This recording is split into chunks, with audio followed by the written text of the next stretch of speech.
Good afternoon. Thank you for attending today's Teledoc Health Second Quarter 2025 earnings call. My name is Victoria, and I'll be your moderator today. All lines will be muted during the presentation portion of the call, with an opportunity for questions and answers at the end. If you would like to ask a question, please press star followed by 1 on your telephone keypad. I would now like to pass the conference over to Mike Minchak, Head of Investor Relations for Teladoc Health. Thank you. You may proceed. Thank you, and good afternoon. Today, after the market close, we issued a press release announcing our second quarter 2025 financial results. This press release and the accompanying slide presentation are available in the Investor Relations section of the TelaDocHealth.com website. On this call to discuss our results are Chuck Divita, Chief Executive Officer, and Mala Murthy, Chief Financial Officer. During this call, we will also discuss our outlook, and our prepared remarks will be followed by a question and answer session. Please note that we will be discussing certain non-GAAP financial measures that we believe are important in evaluating our performance.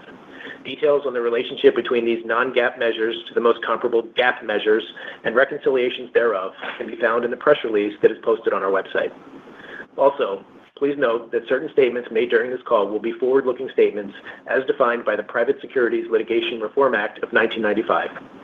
Such forward-looking statements are subject to risks, uncertainties, and other factors that could cause our actual results to differ materially from those expressed or implied on this call. For additional information, please refer to our cautionary statement in our press release and our filings with the SEC, all of which are available on our website.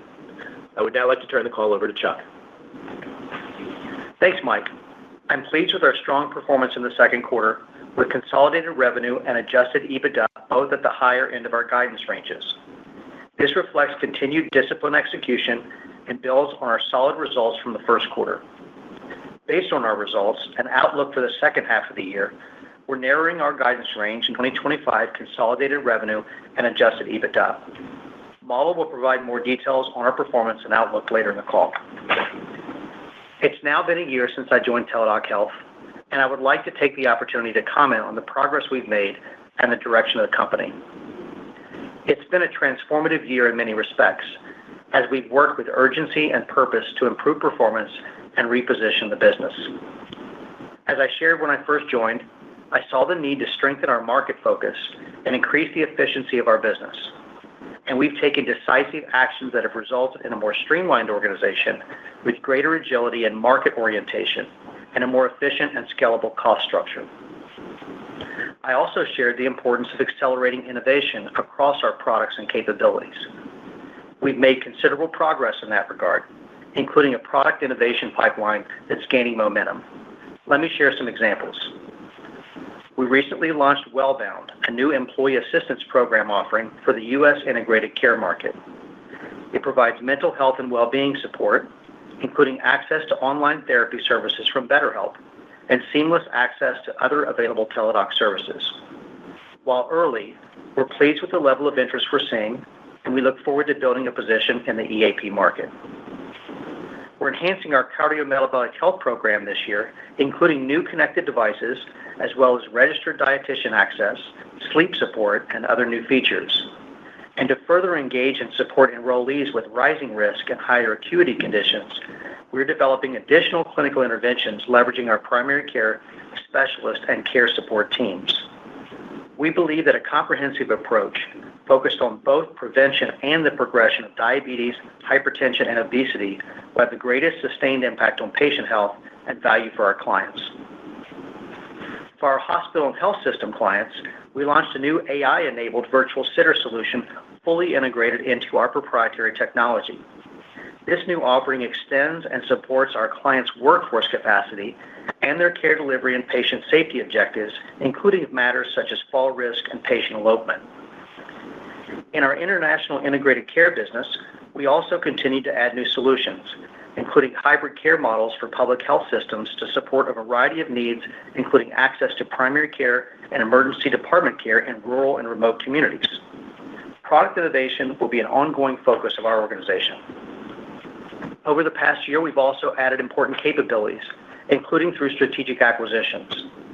Catapult Health strengthens our approach to preventative care through its virtual checkup and other solutions, as well as being an important and complementary engagement capability with other Teledoc services. and we recently acquired Uplift to support BetterHelp's entry into insurance, an important initiative I also shared when I joined the company. I'll provide an update on our progress in this area in a moment. Additionally, we've strengthened operational execution, added new partnerships and collaborations, and made advancements in our technological infrastructure, all aimed at supporting our strategic priorities and our ability to deliver more services and value to customers. We've also hit some noteworthy milestones, including exceeding 100 million U.S. integrated care members, providing additional opportunities to grow our services over time. While there is important work ahead, I'm pleased with the progress overall, and I'm confident we're in a stronger position to execute in an evolving market. As we've all seen, the healthcare challenges are substantial. Affordability and rising costs, the impact of disease and chronic conditions, unmet mental health needs, provider pressures, and other issues continue to impact all stakeholders. And it's clear to us that virtual care can and must play a greater role going forward, given the extent and magnitude of these challenges. Prior to 2020, virtual care was largely about convenience and access to quality, cost-effective care. Teledoc led the way through technology, services, and scale, and also delivered during the pandemic. Now, virtual care has become widely adopted, and there's also been a proliferation of point solutions, adding to fragmentation and complexity. Teledoc again led the way by taking an integrated approach across physical health, mental health, and chronic conditions, placing the whole patient at the center. Looking ahead, we intend to build on our leadership position, our assets, clinical capabilities, and range of services with an intensified focus on orchestration across patients, providers, platforms, and partners, all aimed at enhancing the patient experience, improving outcomes, and delivering greater value. We're uniquely positioned to advance this important work, and we're prioritizing investments that are aligned with this vision. And we plan to deliver on it through our 4 strategic priorities. First, we're enhancing our integrated care offerings, particularly in the U.S., to drive a greater impact on both clinical outcomes and the cost equation. We'll support our growth objectives through continued product innovation, and we intend to launch new and enhanced offerings across our portfolio on a sustained basis. By leveraging our millions of engagement points in new and unique ways, advancing clinical intervention opportunities, and orchestrating care more holistically, we intend to deliver greater value for clients and the people we serve. Second, we're further leveraging our scaled mental health position. In addition to new products such as Wellbound, we have several initiatives underway to expand mental health access and our ability to serve more needs. This includes momentum in integrated care, where we saw a 13% year-over-year increase in mental health visits in the U.S. during the second quarter, and in BetterHelp, where we'll be building on our unparalleled consumer position by adding insurance capabilities to grow and expand our market opportunity. On that front, I would like to take a moment to provide an update on BetterHelp's insurance coverage initiative. As we've shared, we believe insurance will leverage BetterHelp's strong consumer activation, experience, and scale, while having a positive impact on conversion rates, the number of user sessions, and return on advertising spend over time. With ongoing headwinds in the consumer cash pay business, we see insurance coverage as essential to the stability and growth outlook for BetterHelp. And we believe we can meaningfully scale insurance over time. We are being methodical in our approach to ensure the long-term success of this business. This includes ensuring a robust and scalable operating infrastructure, growing our network of credentialed mental health professionals, and supporting and expanding our payer relationships and corresponding membership coverage. From an operating infrastructure standpoint, the BetterHelp and Uplift teams are partnering in a seamless way. Execution is progressing well, including unifying the platforms and experience and ability to leverage and scale the combined capabilities. In late June, we began a soft launch of BetterHelp Insurance in a single state, laying the groundwork for a methodical ramp of the business over the next several quarters. We're encouraged by the early results, including the performance of our technology, the strength, reliability, and durability of the insurance processes, and growth of the insurance provider network. We see significant opportunities to access and leverage BetterHelp's expansive network of 35,000 therapists to support growth in the insurance network. As a reminder, BetterHelp's therapists are all fully licensed and with a master's degree or higher. The network averages 8 years of experience and consistently delivers results, including over 70% of patients reporting symptom reduction within 12 weeks, as well as high satisfaction rates, including over 80% of patients that would recommend their therapist to others. In this regard, we've begun initial outreach to many of our BetterHelp therapists to join the insurance network, and we're seeing good interest. To date, over 2,000 have engaged and are now in various stages of the credentialing process.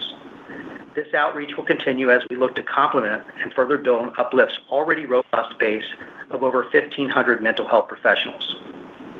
We're also seeing success in further expanding payer relationships. Uplift brought arrangements covering over 100 million lives, and over the past few months, we have signed additional new contracts adding over 15 million lives. We'll provide further updates on progress during the third quarter call. Our third strategic priority is international growth. Our international business now accounts for over 15% of our consolidated revenue, and we see continued growth potential. We already operate a robust international business in integrated care that has delivered steady double-digit growth and is well-positioned to meet diverse needs across countries, markets, and client segments, including leveraging our hospital health system technologies to support public health systems in several countries. We continue to evaluate opportunities to increase our position across both existing and new geographies. Fourth, we're highly focused on operational excellence to consistently deliver for clients and to achieve our business and financial objectives. We've made considerable progress in driving operational excellence, including a highly successful client implementation season for 2025, coming off of a very challenging one in 2024. This was also a key priority when I joined. With respect to cost efficiency, as noted last quarter, we're tracking modestly ahead of our cost savings and productivity targets.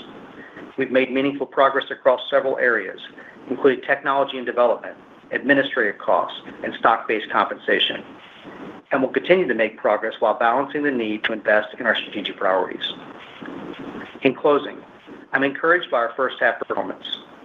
We're making progress against each of our key strategic priorities, and our teams continue to operate with focus, urgency, and discipline. We're committed to maintaining a balanced approach by delivering solid financial performance and investing in the products and capabilities important to our future. While broader market dynamics continue to impact healthcare and the operating environment, I remain confident in our strategy and our ability to return the company to an overall growth trajectory over time, including through the initiatives I have outlined. With that, I'll turn it over to Mala. Thank you, Chuck, and good afternoon, everyone.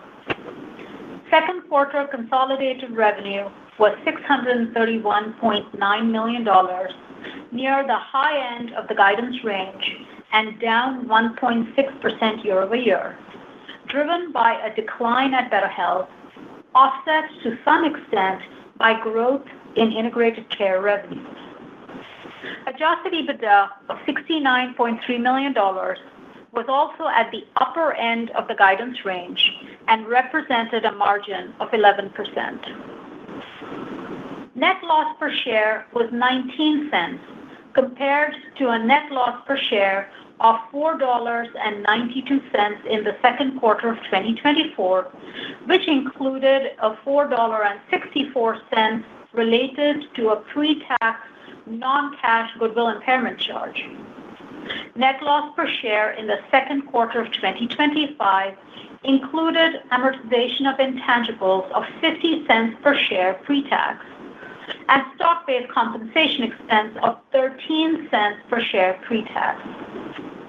These items were partially offset by a discrete tax benefit of 6 cents per share. Free cash flow was $61 million in the second quarter, slightly ahead of the prior year period. On a year-to-date basis, free cash flow increased by $11 million compared to the same period last year. We ended the quarter with $618 million in cash and cash equivalents, after retiring $551 million in convertible senior notes that matured during the quarter. Turning to our segment results. Integrated care segment revenue of $391.5 million increased 3.7% over the prior year period and exceeded the high end of our guidance range. We saw good growth in visit revenue and continued strong performance in our international business, which then delivered mid-teens growth on a constant currency basis. Catapult contributed approximately 240 basis points to segment growth. Foreign exchange also contributed roughly 50 basis points to growth in the quarter. Underlying fundamentals continue to trend favorably. U.S. Integrated Care segment membership at quarter end was 102.4 million members, towards the high end of our guidance range and up 11% year-over-year. While U.S. Integrated Care virtual visit volume increased by 6% versus the prior year period. Chronic care program enrollment at quarter end was 1.12 million, down versus the first quarter due to the previously discussed contract loss. Excluding the impact of this loss, underlying program enrollment would have increased by a low single-digit percentage on a sequential basis. Second quarter Integrated Care adjusted EBITDA was $57.5 million, which represented a margin of 14.7% and was at the high end of our guidance range. This benefited from revenue flow-through, which was partially offset by higher OpEx in the quarter, including marketing spend and legal fees. While this compares to an adjusted EBITDA margin of 17% in the prior year period, recall that we had cited a roughly 340 basis point tailwind to adjusted EBITDA margins in the second quarter of 2024 from performance-based revenue, variable compensation costs, and the timing of certain marketing and other operating expenses. Moving to the BetterHelp segment.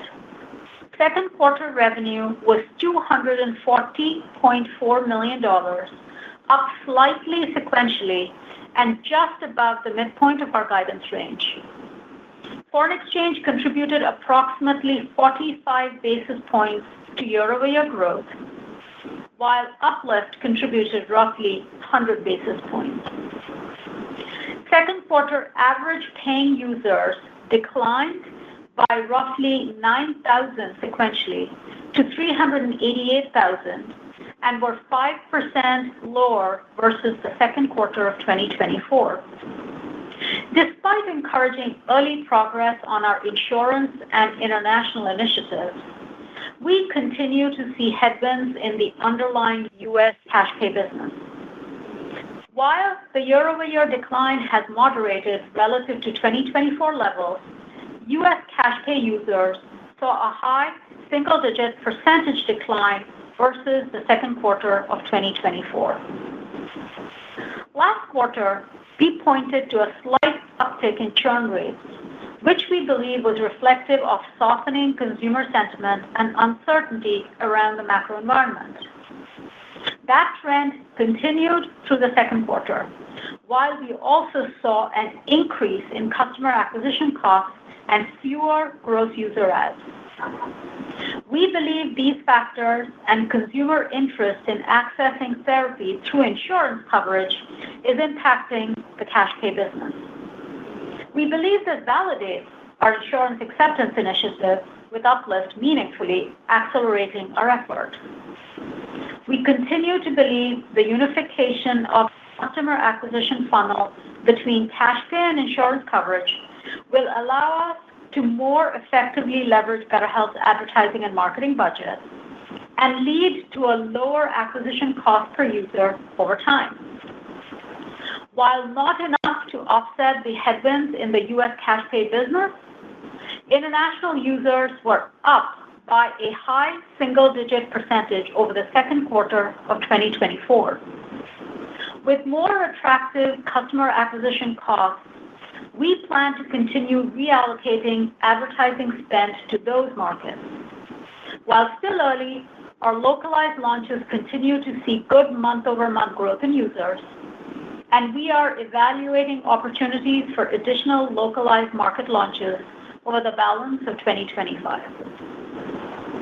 Insurance revenue totaled $2.4 million for the quarter, which was in line with expectations and attributable to Uplift, as we continue to build out the operating infrastructure to support the future scaling of our BetterHelp insurance business. BetterHelp adjusted EBITDA was $11.9 million in the second quarter. Adjusted EBITDA margin of 4.9% was in the upper half of our guidance range of 2.5% to 5.25%. The margin declines on a year-over-year basis was mainly due to lower revenue and incremental investments to advance the insurance initiative. Turning to guidance, we now expect 2025 consolidated revenue of $2.501 billion to $2.548 billion, with the midpoint increasing slightly versus our prior range, with an increase in integrated care outpacing a lower BetterHelp outlook. Adjusted EBITDA is expected to be in the range of $263 million to $294 million. The midpoint of this range is slightly below the previous outlook, impacted by similar segment dynamics and now incorporating the anticipated impact of tariffs, which I will speak about momentarily. Full-year free cash flow guidance of $117 million to $200 million remains unchanged.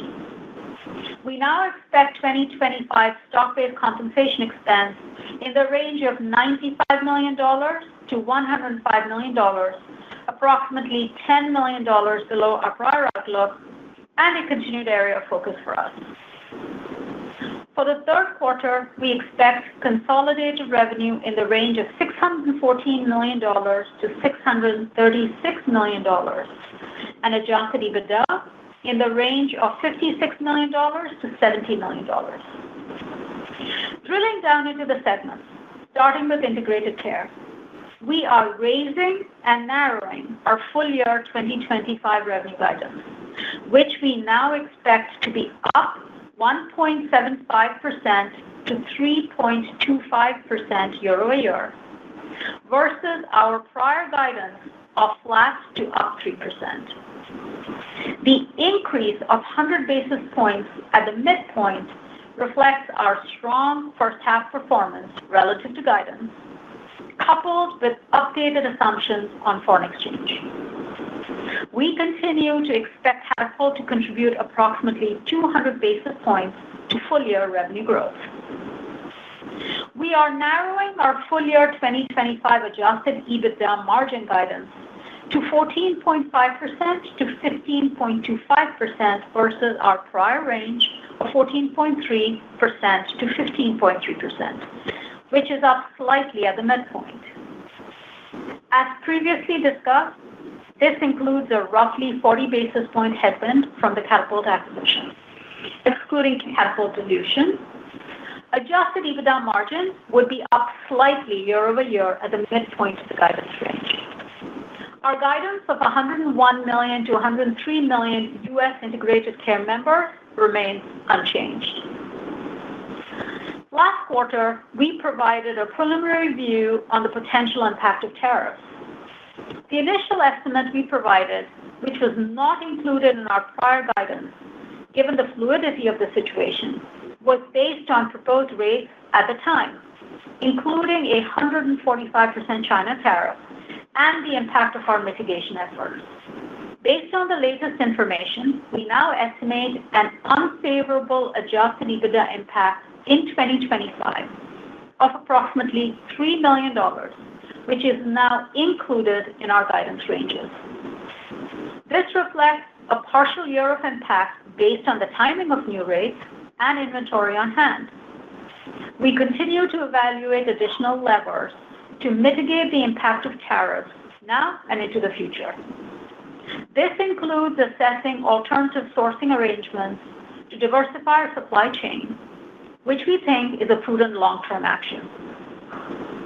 For the third quarter, we expect Integrated Care segment revenue growth to be down 0.5% to up 2.25%, and adjusted EBITDA margin in the range of 14% and 15.5%. Recall that the third quarter of 2024 had included a favorable resolution of a prior period billing adjustment, which will drive a roughly 115 basis point headwind to revenue growth and roughly 95 basis point headwind to adjusted EBITDA margin in the third quarter of 2025. Importantly, we assume a return to sequential growth in chronic care program enrollment in the third quarter, driven in part by continued growth in our weight management program, which was augmented by the addition of one of our largest customers at the start of 2025. Regarding the second half cadence, our updated guidance implies a sequential step-up in revenue in the fourth quarter, driven largely by typical seasonality related to infectious disease visits, as well as contribution from new business implementations. It also implies a sequential increase in adjusted EBITDA dollars, driven by the revenue increase coupled with disciplined cost control. Moving to BetterHelp. We are narrowing our revenue guidance range with the revised midpoint reflecting ongoing headwinds in our U.S. cash pay business. Although still in the early stages, we are encouraged by the progress of our insurance initiative, which we view as a critical driver for restoring long-term growth in the BetterHelp business.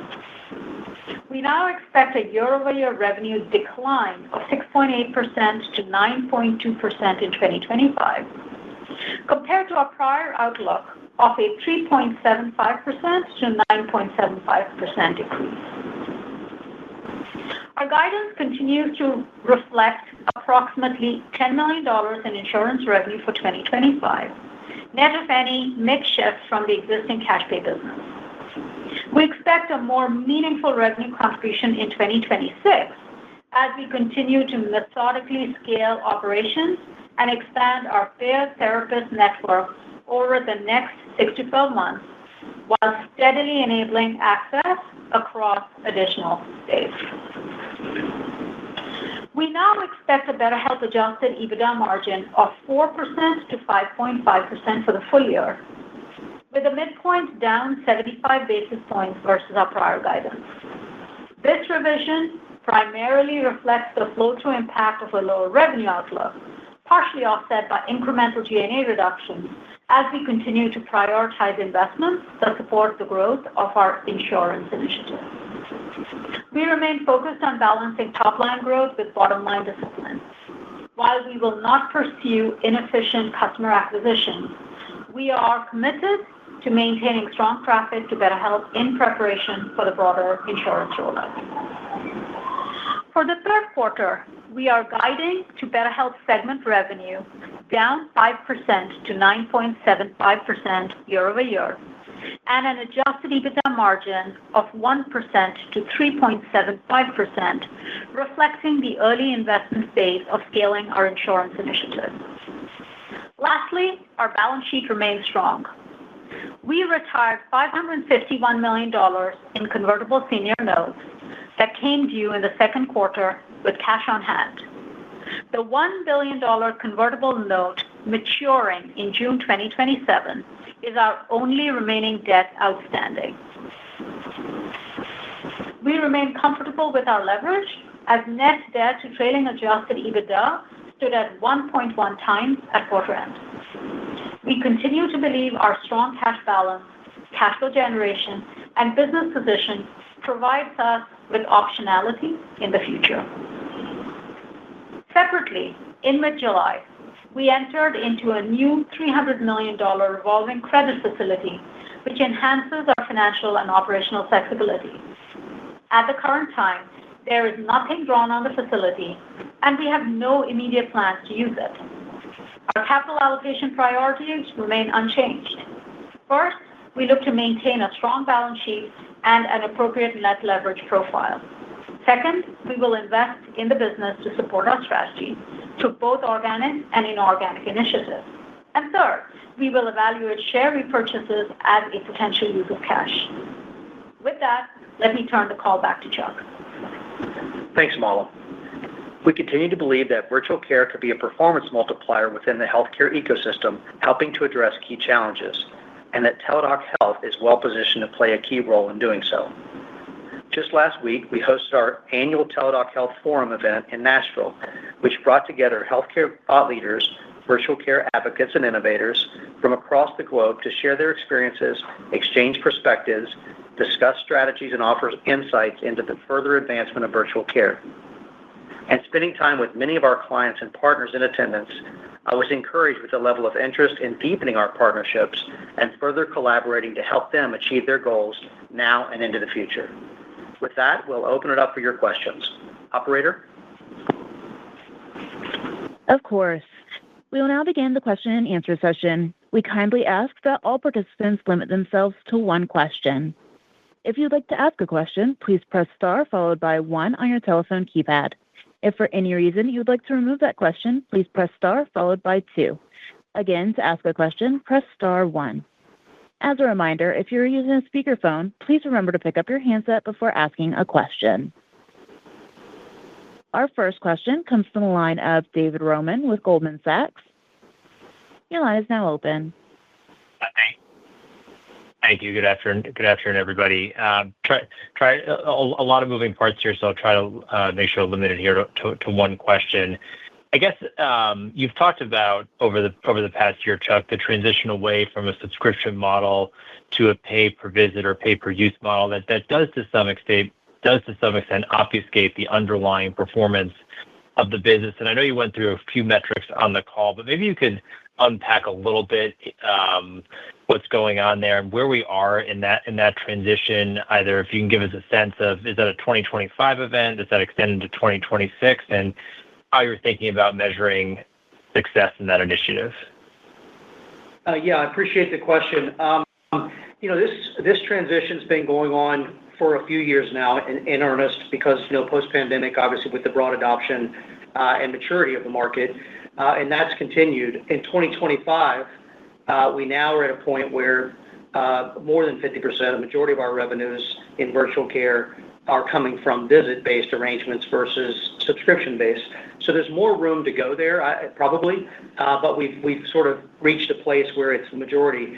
And it varies a little bit by product line. In mental health, we're now at about 70% that are visit-based. So you'll start to see over time more of that underlying growth in visits, which is a good thing, and translate into revenue growth. But we still got a little bit of a headwind from that subscription move.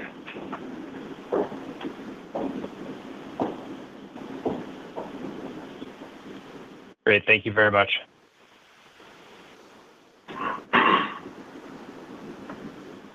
Thank you for your question. Our next question comes from the line of Richard Close with Canaccord Genuity. Your line is now open. Yes, thanks for the questions. Congratulations on the progress. Maybe on BetterHelp and insurance. First, can you discuss, how you see the margin difference between cash pay and insurance, I guess, longer term? And then second, you launch, I think you said launching insurance in one state, a soft launch. How are you thinking about the rollout going forward? Is that just a state-by-state basis? So thank you, Richard, for the question.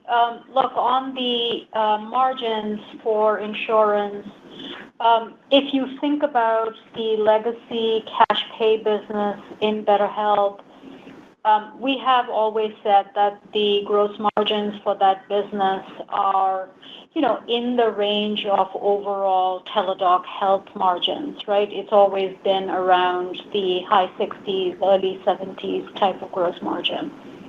Relative to that, as we have thought about insurance, we recognize that it is going to be lower than those levels. It's a little bit early for us to comment on exactly where it is going to reach equilibrium in the longer term. But, there are enough public proxies out there that will tell you that it is a lot lower than those levels.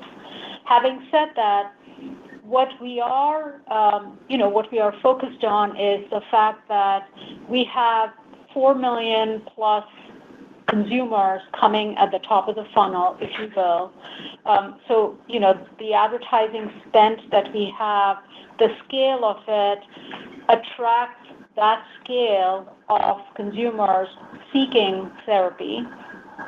And we believe that offering the choice of insurance acceptance side by side with cash pay, which is what is live on our platform now in one state, as we talked about, is going to allow for greater conversion than we have with just cash pay.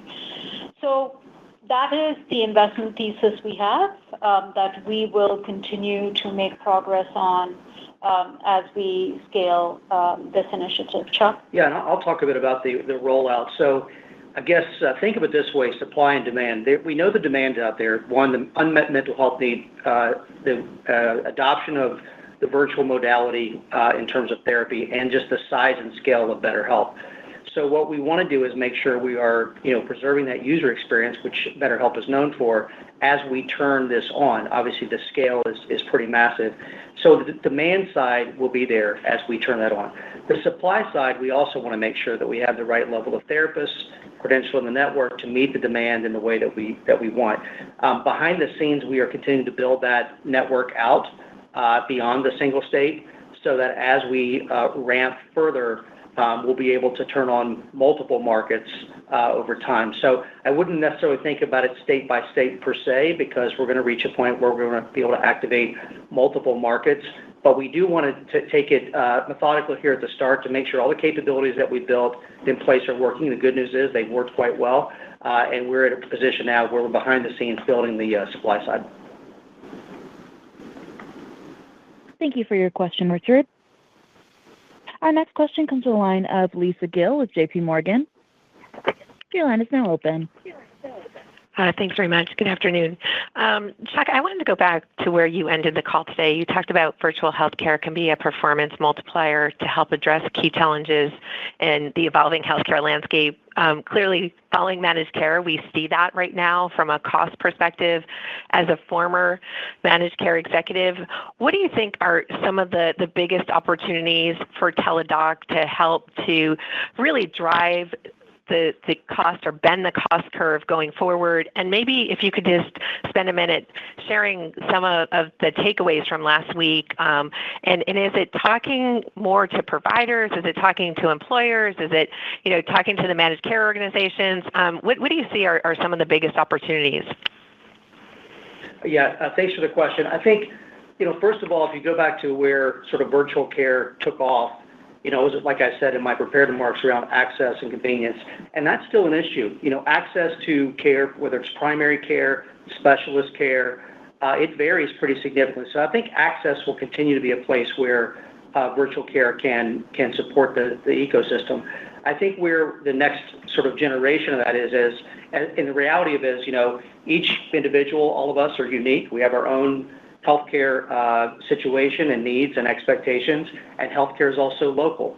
And so I think over time, the reason why we've been investing in the technology we are and the approach we have is because we think we have an ability to partner with the local delivery systems more and more over time to advance our customers' strategies. So we have a number of things underway to do that. And I think then extending that longitudinal care capability to help complement the system sometimes will be on point for those services, and other times we'll be playing a complementary role. And I do think that's where it's going to evolve over time.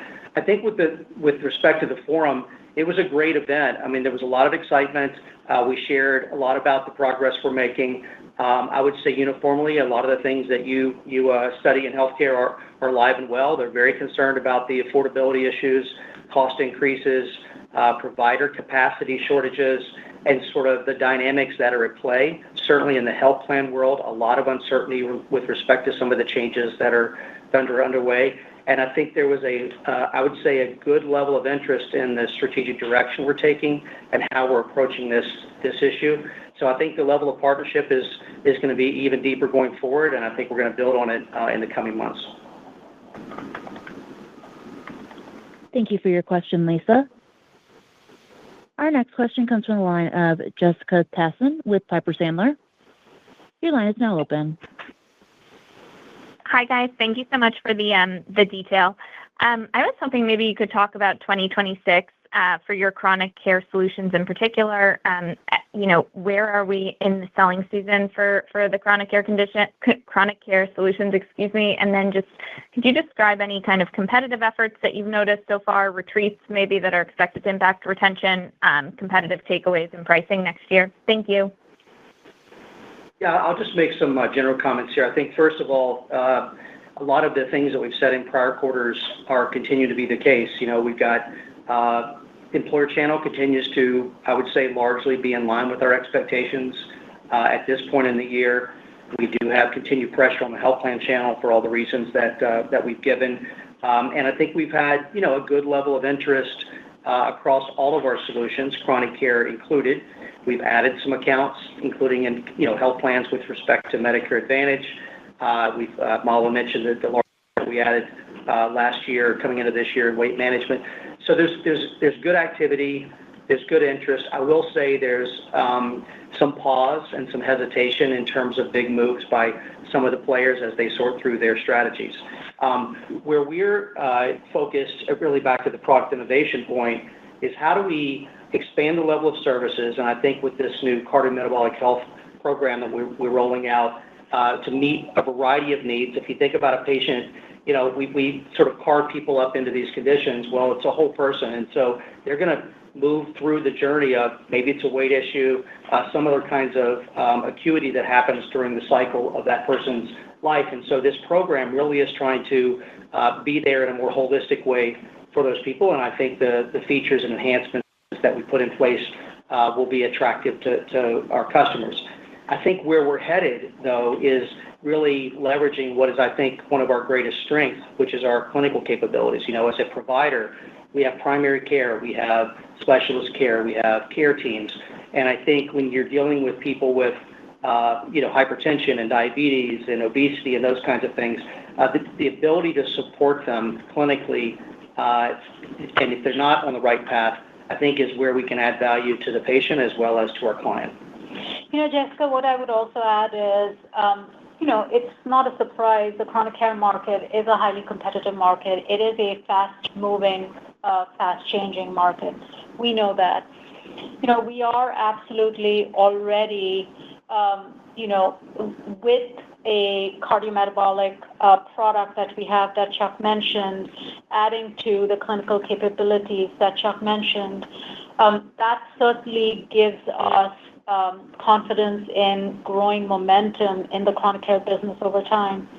The other thing I would also say is, if you think about our 102+ million member base and what that represents in terms of cross-selling opportunities, if you think about the scale of recruitables with chronic disease and need for chronic care management that we already have, that I would say is sort of the, in some ways, the demand side that we already have for us to be able to continue to grow and penetrate.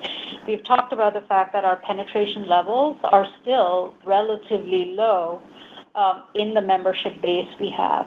So if you combine the innovation that we are bringing in from the product side together with the scale of opportunity in terms of the recruitables and the member base we have, those are the assets that we are going to use combined with our engagement and enrollment capability.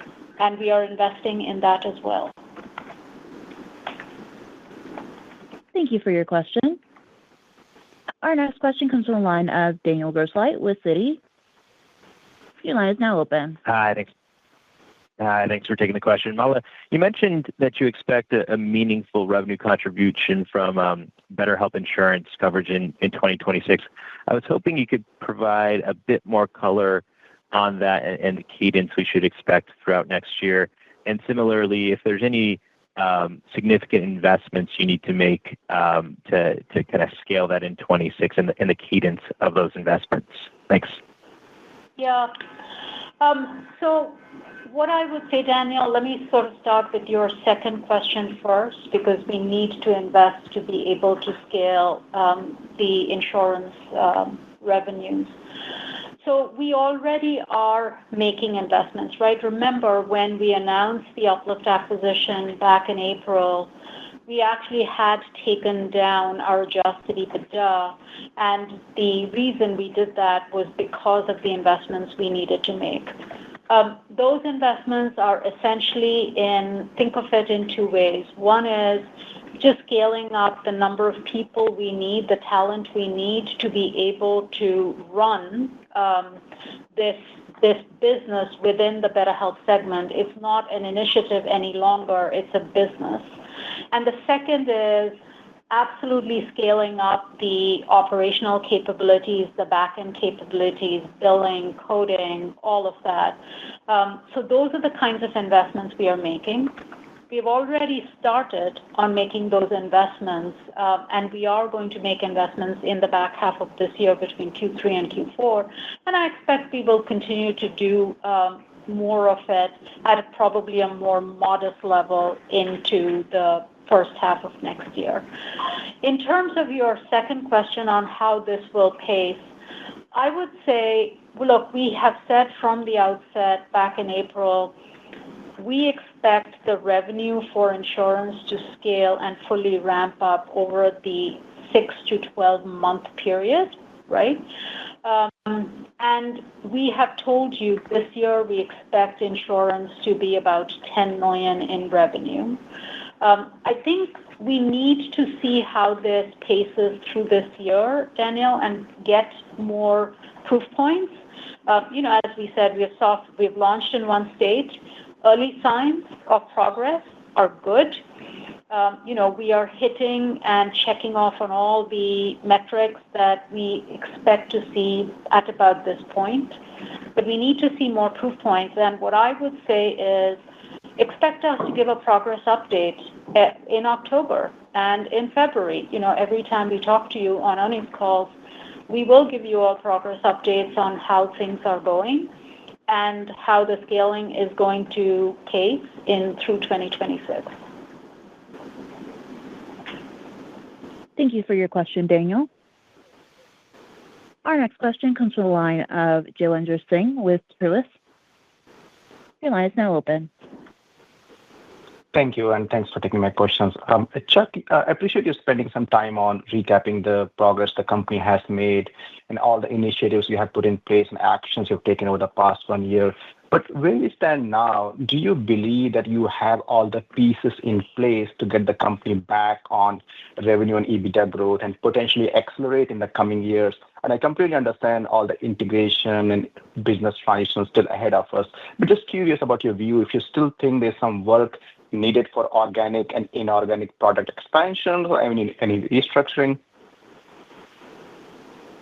Yeah, I appreciate the question. I'm not sure I would say we're ever going to be done in a highly competitive, dynamic, complex market, particularly in the U.S., in terms of advancing the vision, the strategy. So I wouldn't want to set that expectation. I think we've made considerable progress. From the technology we put in place, we now have the ability to surface information across each one of our care engagement, whether it's Catapult, our Gen Med visits, our coaches, our mental health providers. We can action and surface information there that for the next best action. So there's a lot of things that I think we put in place. Clinically, we come from a strong position with all the history the company has. However, there's additional capabilities we're going to put in place to be able to, continue to develop new intervention models for these individuals with chronic conditions.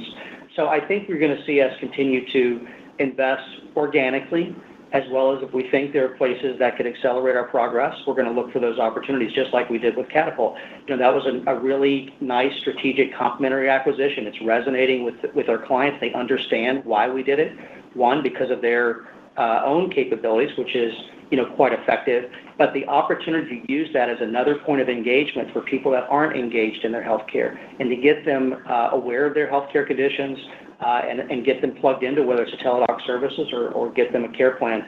So I think there are going to be continued investments that we're going to make to be able to have a sustainable growth path in the U.S. And attack some of those bigger challenges that the healthcare system has. We're well positioned to do it, but we aren't finished yet. I think the other thing I would say, and I'll end it at this, with BetterHelp, as we've seen from the last many number of quarters, that's been a business that's been very challenging on the consumer front, notwithstanding all of its strengths. So making a move like Uplift and being able to demonstrate progress on insurance, we do believe that transition over time is going to position BetterHelp to return to a growth trajectory. So I think both integrated care and BetterHelp, we've made some really good progress, and I think we're going to build on it. Thank you for your question. Our next question comes from the line of Elizabeth Anderson with Evercore. Your line is now open. Hi, guys. Good afternoon. Thanks so much for the question. One of the highlights of the quarter, it looks like, was for me at least, is like the strong international growth as part of the broader strategy.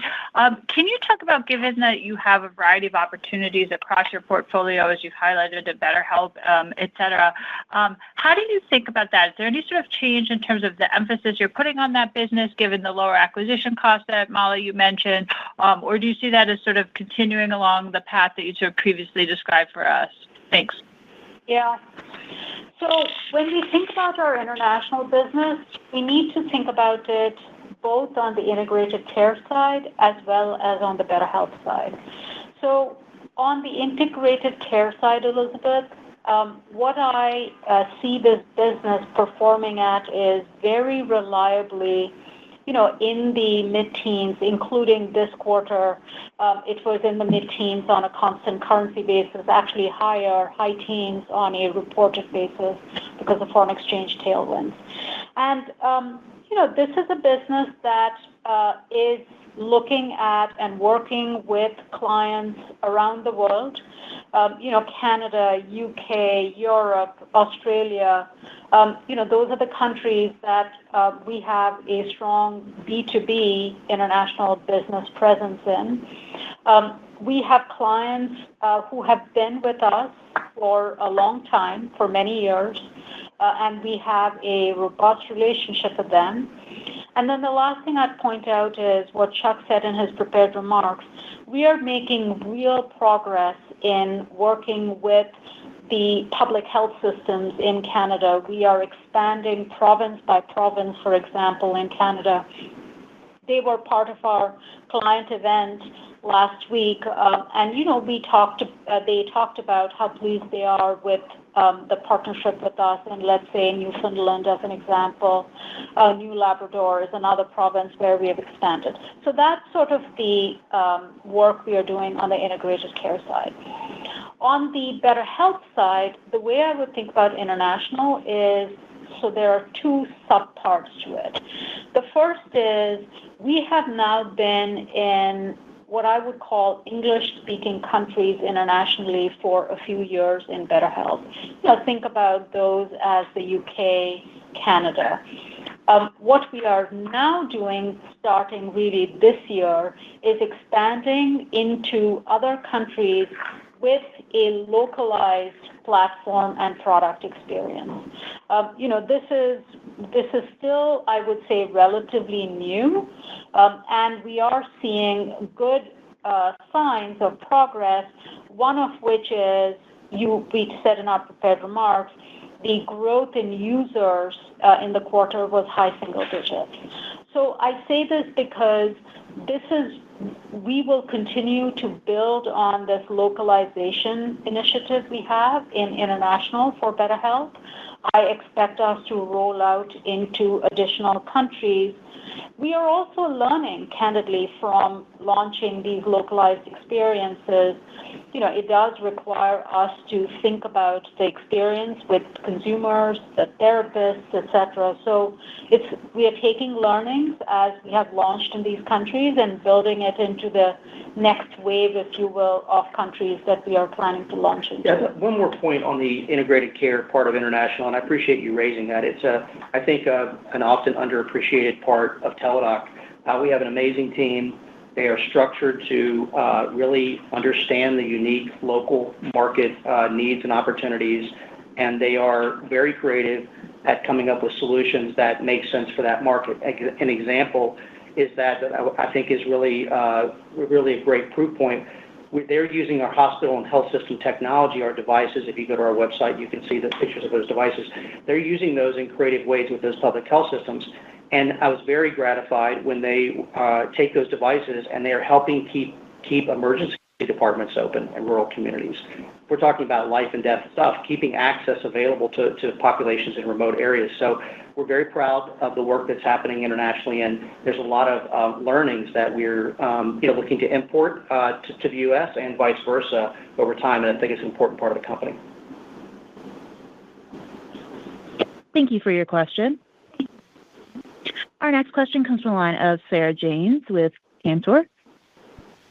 Your line is now open. Thank you. You said earlier that you expected BetterHelp to exit the year flat with the prior year. Can you talk a little bit more about what's changed relative to your prior expectations, and will BetterHelp return to growth mode in 2026? Yeah, I think it's a really good question, Sarah, and let me sort of give you a little bit of a longer answer on that to set the overall context. So as we have always said, when we talk about BetterHelp, especially, our revenue guidance range incorporates a range of expectations, right? It's based on many factors, our ability to drive user growth, looking at what the macro backdrop looks like, the consumer sentiment. We had talked in the April earnings call about potentially softening consumer sentiment, customer acquisition costs, churn rates, etc. In the second quarter, we did see incremental pressure in our U.S. cash business from lower retention, so higher churn, and fewer gross user additions, okay? And that is what led to the lower user count that we reported, about 9,000 lower sequentially. And as we've analyzed what's contributed to that, we believe that this is actually being driven by more consumers using insurance for their mental health needs, for mental health therapy, and an increase in advertising by other virtual mental health companies that offer insurance coverage.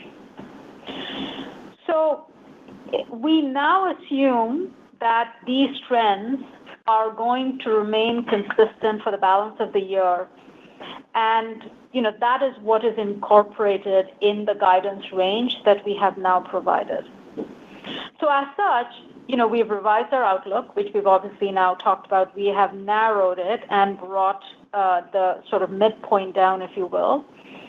And it now assumes year-over-year revenue growth towards the lower end of our previous revenue guidance.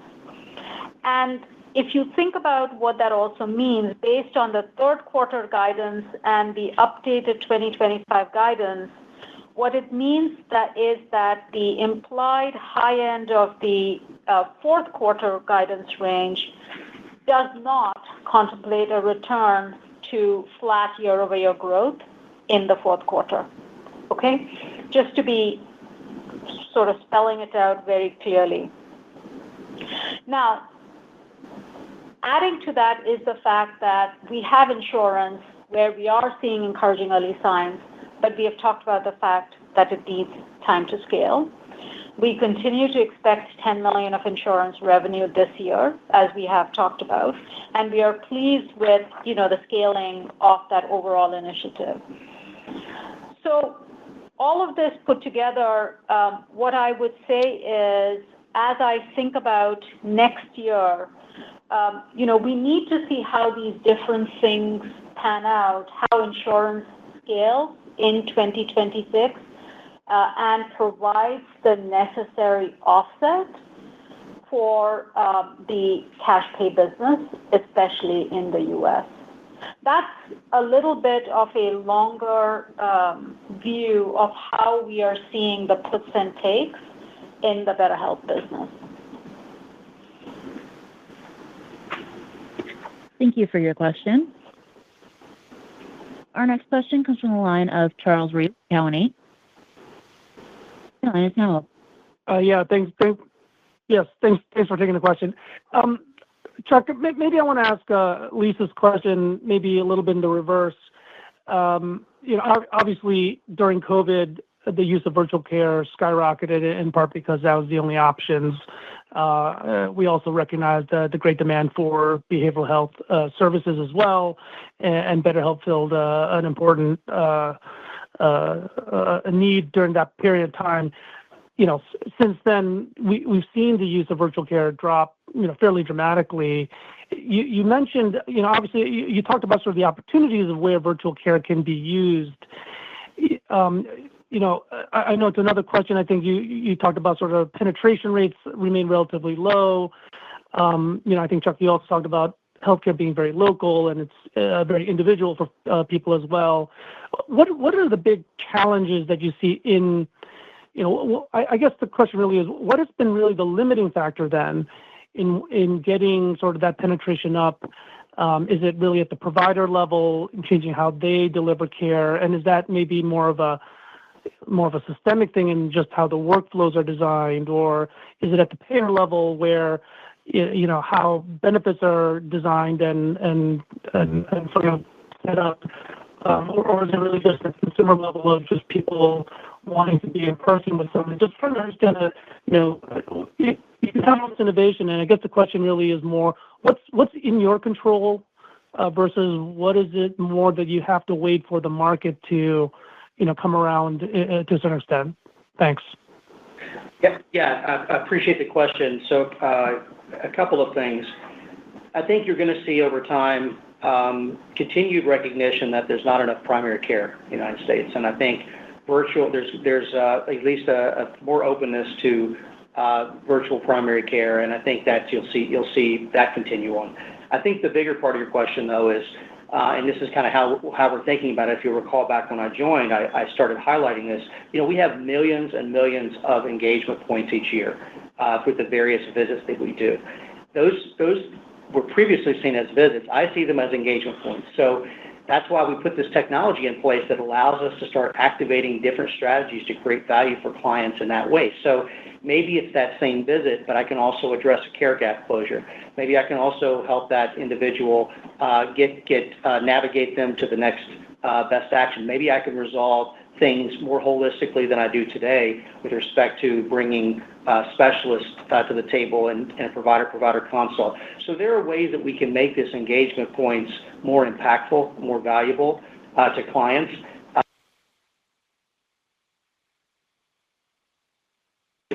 That I think the virtual care system up until now has been set up to do. It's been very transactional in many ways, and I think trying to create a little bit more of a longitudinal opportunity is really where we're going to be able to drive more volume and more impact.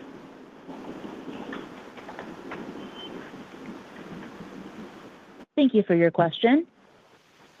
That will close our question and answer session for today. That concludes today's call.